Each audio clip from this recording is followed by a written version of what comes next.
When it comes to pollution, everyone thinks of India. The chaos of car horns, the smoke that covers the sky, the rivers turned into sacred sewers. Bangladesh is also on that list, not only because of the air, but also because of the noise that never seems to stop. Crowded streets, endless construction, and a mixture of smells, sounds, and dust that challenge the senses. We even showed this in a recent video here on the channel. If you haven't seen it yet, search for the 10 dirtiest countries on the planet. And get ready, because the ranking is not pretty. But as much as these places attract attention, there is a corner of the world that has earned an even darker nickname. A place that many people call the true hell on Earth. There, even the snow changes color. It can fall yellow, red, or even black, carrying on its back the mark of pollution that covers everything. We are talking about a city where winter lasts 9 months, night can stretch for weeks, and the air is toxic. Today, Bello Mundo will take you to Norilsk, a Russian city that was born out of human suffering, grew with mineral wealth, and today survives divided between pride and devastation. Number 1. Location and general information. To begin with, you need to understand where this lost point on the map is. It is located almost 400 kilometers above the Arctic Circle, in a region where winter dominates most of the year. Getting there is not easy. There is no road connecting the city to the rest of Russia. The only quick way is by plane, which lands at a local airport called Alikel, practically the region's air gateway. There is also a river port called Dudinka, built on the banks of the Yenisei River, one of the largest in Siberia. This river can only be navigated for a few months when the ice melts. In winter, it freezes completely, and the port stops functioning. In practice, this means that for half the year, the city depends almost entirely on planes to receive food, fuel, and any other supplies. The isolation is so great that the residents themselves often say they live on an island. For them, mainland Russia is the continent, and that lost piece in the Arctic is another reality. Those arriving for the first time describe the scene as strange. From the plane, all you can see is an endless white desert. There are miles of ice and tundra until, suddenly, concrete blocks appear. Square, row upon row of buildings break the emptiness, as if someone had thrown an entire city into the middle of nowhere. And there is another important detail. This is not a city open to any visitor. It is considered a closed city. This means that foreigners can only enter with special permission from the Russian government. In other words, it is easier to travel to the other side of the world than to land in this frozen piece of land. This isolation, both physical and bureaucratic, sets the tone for what it is like to live there. A space surrounded by ice, smoke from chimneys, and long periods of silence. Even so, almost 180,000 people call this inhospitable corner their home. Number 2. Daily life and curiosities. Living in this part of the Arctic requires adaptations in every detail. It's not just a matter of leaving the house wearing a heavy coat, and that's it. Even transportation needs to be designed to withstand the cold. Buses, for example, are true refuges on wheels. Many have reinforced heating and run in convoys when the snowstorms get heavy. If one breaks down, passengers are immediately transferred to another because no one can wait on the street at -40 degrees. It's not much different with cars. Many people leave the engine running for hours just to make sure it doesn't freeze. Others use special heaters that warm up the engine before starting it. Since the ground is permafrost, there can be no underground garages, so most vehicles spend the night outdoors, facing biting winds and temperatures that, on some days, reach close to 60 degrees below zero. Food also depends on the climate. In the summer, when the Yenisei River thaws, ships arrive at the port of Dudinka, loaded with fruits, vegetables, and fresh produce. That's when the markets become more varied and prices drop a little. In winter, with the river frozen over, everything depends on air transport. The result can be seen on the shelves, which are full of canned and dried goods, as a single apple can cost much more than in Moscow. Inside the houses, the adaptation is visible. The windows are small, sometimes only 2 per room, to retain heat. The buildings are large blocks stuck together, forming a barrier against the Arctic winds. And under the streets, there are no hidden pipes. Water and gas pipes are suspended on metal structures because digging up the frozen ground is not an option. The internet took a while, but it arrived. It was only in 2017 that the city received a stable connection, bringing this island a little closer to the rest of the country.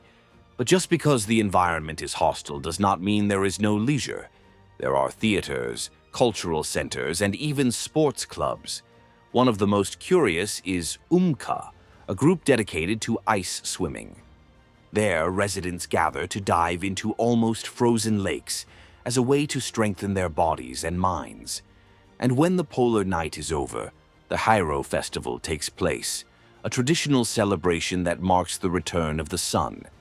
And speaking of the sun, 2 intriguing phenomena occur in this small remote spot on the map. Number 3. The midnight sun and the polar night. One of the most striking aspects of life in this corner of the Arctic is the way the weather behaves. Not calendar time, but sky time. Between the end of May and the end of July, the so-called midnight sun occurs. For almost 2 months, the light never goes away. The clock strikes midnight, but the sky remains as bright as if it were noon. For those who are not used to it, it is a strange experience. You lie down to sleep and the light invades the room as if the day never ends. At first, it may even seem fun.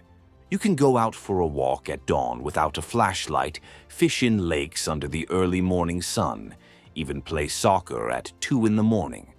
But this fun soon becomes a problem. The human body needs darkness to produce melatonin and regulate sleep.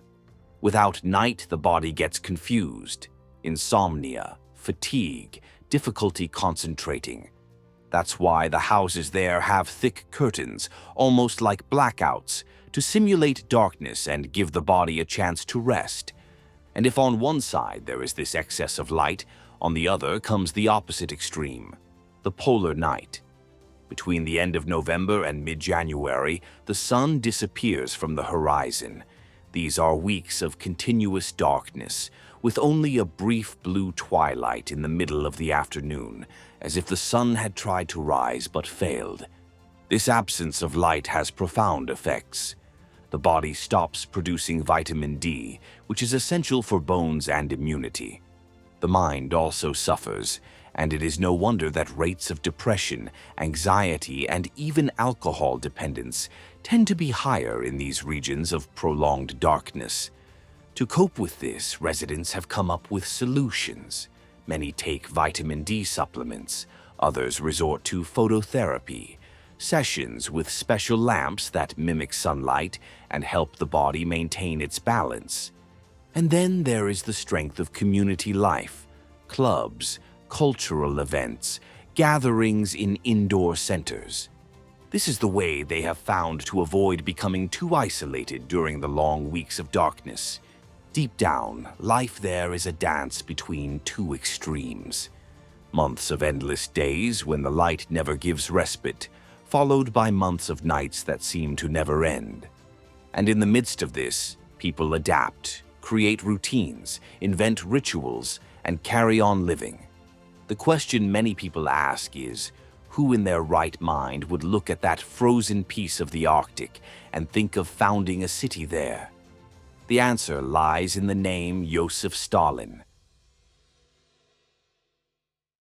Number 4. Who decided to build this here? The history of Norilsk begins in one of the darkest chapters of the Soviet Union. In the 1930s, the Soviet dictator turned much of Siberia into a huge forced labor camp. The Gulag system emerged, prison camps scattered throughout the territory, where everyone from common criminals to political opponents, intellectuals, and even people simply accused of not supporting the regime were sent. It is estimated that millions passed through these camps. Men and women were forced to work in brutal conditions, facing cold, hunger, and working days of up to 14 hours. Many did not survive. During this period, Stalin decided to transform this remote region into an industrial center. And since almost no one would volunteer to live in such an extreme place, the solution was to use prisoners. It was in this context that Norilsk, the forced labor camp created in 1935, was born. Its function was to build a city in the middle of the tundra to exploit the subsoil, which was rich in nickel, copper, and other metals strategic to the Soviet Union. Between 1935 and 1956, more than 400,000 people passed through this camp. It is estimated that at least 16,000 died there, victims of cold, hunger, work accidents, and disease. To this day, memorials commemorate the so-called miracle builders, as the prisoners who laid the foundations of the city became known. And behind every building or street, there is the shadow of those decades when survival depended more on human endurance than on any technology. In the beginning, prisoners lived in makeshift barracks. They were the ones who built the first streets, the first buildings, the mines, and the factories. Many were so desperate that they even injured themselves on purpose just to escape the work routine. But none of this changed the system. Number 5. From prison camp to industrial city. When Stalin died in 1953, the system began to be dismantled, and by the mid-50s, the place was no longer just a camp. There were streets, apartment blocks, schools, small shops, and even a minimal functioning infrastructure. In other words, the skeleton of a city was already there.